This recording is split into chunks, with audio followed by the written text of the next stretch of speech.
मतलब ये है कि अगर आपके मन में जज्बा है, जुनून है, खासतौर पर बच्चों को मैं कहना चाहूँगा, तो आपके लिए कोई भी जो ध्येय है, जो उद्देश्य है, वो मुश्किल नहीं है। प्रयास करते रहिए, बहुत आगे जाएंगे। यकीन मानिए, दिनकर की धरती पर रहने वाले लोग बहुत प्रतिभाशाली होते हैं। में दिनकर ने की पढ़ाई, वहीं मनाई गई उनकी जयंती। नमस्कार, मोकामा ऑनलाइन में आपका स्वागत है और मैं हूं आपका दोस्त बासुकीनाथ।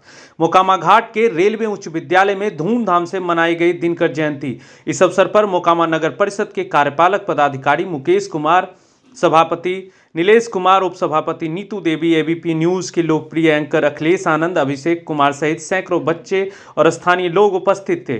दिनकर जयंती समारोह शुरू होते ही मोकामा घाट रेलवे हाई स्कूल का माहौल उत्साह और उमंग से भर गया। स्कूल के मैदान को रंग बिरंगी सजावटों से सजाया गया था, जो भारत की समृद्ध सांस्कृतिक विरासत को प्रदर्शित कर रहा था।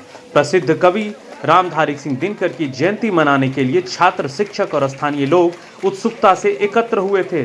जैसे ही कार्यक्रम की शुरुआत हुई, मोकामा नगर परिषद के अध्यक्ष नीलेश कुमार मंच पर आए और समाज को आकार देने में साहित्य और कविता के महत्व पर जोर दिया और उनके भावपूर्ण भाषण ने लोगों को मंत्रमुग्ध कर दिया। उन्होंने हिंदी साहित्य में दिनकर के योगदान की सराहना की और उपस्थित सभी लोगों से उनकी शिक्षाओं को अपनाने का आग्रह किया।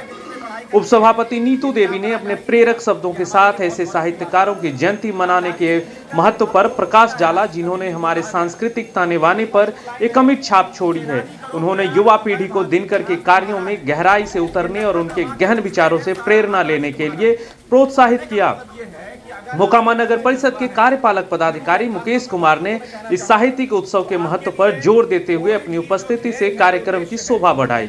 उनके शब्द छात्रों के मन में गूंज गए, क्योंकि उन्होंने प्रसिद्ध हिंदी कवि और स्वतंत्रता सेनानी रामधारी सिंह दिनकर के कार्यों को समझने और उनकी सराहना करने के महत्व पर प्रकाश डाला। जैसे ही कार्यक्रम शुरू हुआ, एबीपी न्यूज के लोकप्रिय एंकर अखिलेश आनंद भारतीय साहित्य में दिनकर के योगदान के बारे में एक व्यवहारिक बातचीत करने के लिए मंच पर आए। उनकी वाक्पटुता और गहरी समझ ने बच्चों और वयस्कों दोनों को समान रूप से मंत्रमुग्ध कर दिया, जिससे उन्हें दिनकर की कविता में गहराई से जाने और उनके गहन संदेशों का पता लगाने की प्रेरणा मिली। दिनकर के कार्यों से भली भांति परिचित स्थानीय विद्वान अभिषेक कुमार ने उनके साथ अपना ज्ञान साझा किया। हालांकि दिनकर जी की जयंती से महज कुछ घंटे पहले ही उनके पुत्र श्री केदारनाथ सिंह की लंबी बीमारी के बाद निधन हो गया था। इस वजह से सभा की शुरुआत केदारनाथ जी को श्रद्धा सुमन अर्पित करने के साथ की गई थी। स्कूल में पढ़े लिखे, जिसके बारे में किताबों में तो बहुत पढ़ा था हम लोगों ने, लेकिन यहाँ आने का मौका मिल गया और इसके लिए आप दोनों का बहुत बहुत धन्यवाद कि यहाँ पर खींचे लेके चले आए। ये मेरी बेटी है, दिल्ली में पढ़ाई करती है, ये भी यहाँ पर आज आई है। ये हमारे लिए बहुत गौरव की बात है। रामधारी सिंह दिनकर, आप लोगों को पता है, राष्ट्र कवि भी इनको कहा गया। इनकी एक बड़ी मशहूर लाइन है, सेनानी करो प्रयाण, अभय भावी इतिहास तुम्हारा है, ये नखत अमा के पूछते हैं, सारा आकाश तुम्हारा है। कहने का मतलब ये है कि अगर आपके मन में जज्बा है, जुनून है, खासतौर पर बच्चों को मैं कहना चाहूँगा, तो आपके लिए कोई भी जो ध्येय है, जो उद्देश्य है, वो मुश्किल नहीं है। प्रयास करते रहिए, बहुत आगे जाएंगे। यकीन मानिए, दिनकर की धरती पर रहने वाले लोग बहुत प्रतिभाशाली होते हैं। मोकामा से लेके बेगूसराय या पूरा ये जो पूरा इलाका है, दिनकर की का ही इलाका है।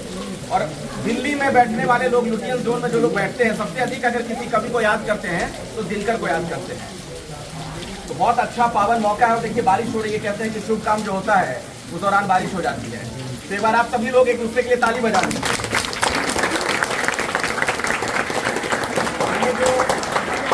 अवार्ड से सम्मानित आप लोगों को भी किया जाएगा। उससे पहले मैं कहूँगा कि हमारे साथ क्योंकि दोनों गणमान्य लोग मोकामा के मौजूद हैं, तो वो भी दो शब्द बोले। कार्यपालक पदाधिकारी।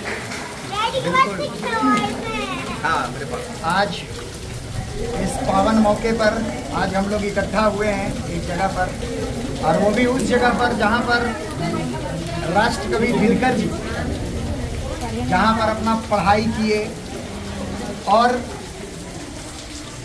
सही मायने में पूरे देश के लिए उन्होंने जो भी अपनी बातें जो रखी, जो आज भी इस समय में भी प्रासंगिक है।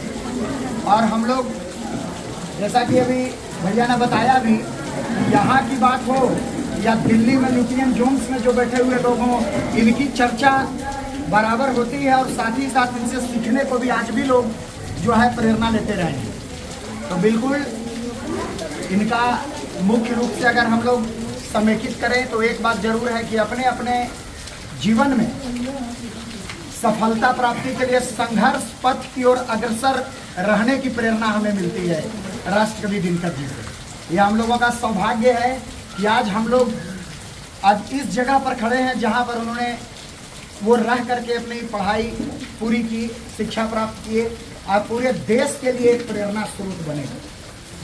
तो बिल्कुल हम लोग चाहेंगे कि आज उनके इस जयंती के अवसर पर हम लोग भी एक प्रण लें। हमारे देख रहे हैं कि जो भी बहुत सारे बच्चे सभी जो है यहाँ पर शिक्षा प्राप्त करने की ओर अपना प्रयासरत हैं और साथ ही साथ अपने एक बेहतर भविष्य संवारने के लिए लगे हुए हैं। साथ ही साथ यहाँ पर हमारे नगर परिषद के कर्मी जो मुख्य रूप से अपना हमेशा प्रयास करते हैं कि जो भी शहर की जितनी भी गंदगी हो इस सब को मतलब एक बेहतर तरीके से उसको दूर कर सकें। तो बिल्कुल हम लोग चाहेंगे कि आप लोग राष्ट्रकवि दिनकर जी के इस संघर्षमय पथ पर जो अग्रसर रह करके सफलता की कामना या सफलता की जो प्रेरणा वो देते हैं वो बिल्कुल हम सभी लोगों के लिए ग्राह्य है और हम लोग चाहेंगे कि उनके बताए हुए रास्ते पर मार्गदर्शन जो उन्होंने दिया है उस पर हम लोग बिल्कुल चलें और अपने अपने लक्ष्य प्राप्ति की ओर अग्रसर रहें। इसी के साथ आप सभी का हम लोग एक बार पुनः धन्यवाद करते हैं। और मोकामा और आसपास के ऐसे ही अन्य खबरों को जानने के लिए हमारी वेबसाइट www.mokamaonline.com के अतिरिक्त हमारे social media platform Facebook, YouTube, Instagram और ट्विटर पर हमें फॉलो करें। धन्यवाद।